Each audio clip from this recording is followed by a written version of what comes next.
ఢిల్లీ హైకోర్టులో CM Arvind Kejriwal bail పిటిషన్పై ఇవాళ విచారణ జరగనుంది. లిక్కర్ స్కామ్ సీబీఐ కేసులోని బెయిల్ మంజూరు చేయాలని కేజ్రీవాల్ తాజాగా ఢిల్లీ హైకోర్టును ఆశ్రయించారు.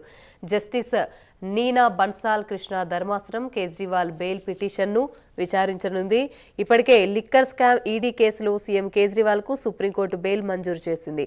అయినా ఇదే స్కామ్లో సీబీఐ కేసులో ఇంకా జ్యుడిషియల్ రిమాండ్లో ఉండడంతో కేజ్రీవాల్ తిహార్ జైల్లోనే ఉండాల్సి వచ్చింది. కోనం కేసులో అరెస్ట్ అయి ముఖ్యమంత్రి అరవింద్ కేజ్రీవాల్ దాఖలు చేసిన పిటిషన్పై సుప్రీంకోర్టు గత శుక్రవారం తీర్పు వెలువరించింది. ఈ కేసులో తనను ఈడీ అరెస్టు చేయడాన్ని కేజ్రీవాల్ సుప్రీంకోర్టులో సవాల్ చేస్తూ పిటిషన్ దాఖలు చేయగా న్యాయమూర్తులు జస్టిస్ సంజీవ్ ఖన్నా, జస్టిస్ దీపాంకర్ దత్తాలతో కూడిన ధర్మాసనం విచారణ చేపట్టింది. అనంతరం మే 17న తీర్పును రిజర్వ్ చేసింది. శుక్రవారం కేజ్రీవాల్కు మధ్యంతర బెయిల్ మంజూరు చేస్తూ ఉత్తర్వులిచ్చింది.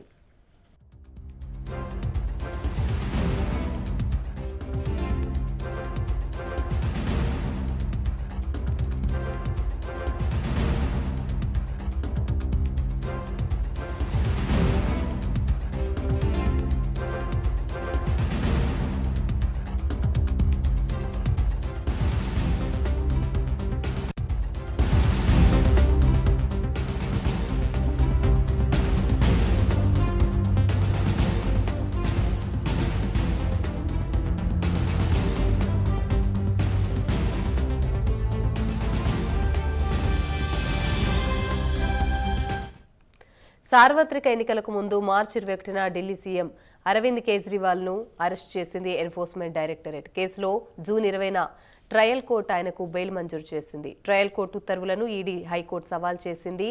ఇక ట్రయల్ కోర్టు ఇచ్చిన బెయిల్పై ఢిల్లీ హైకోర్టు జూన్ 25న స్టే విధించింది.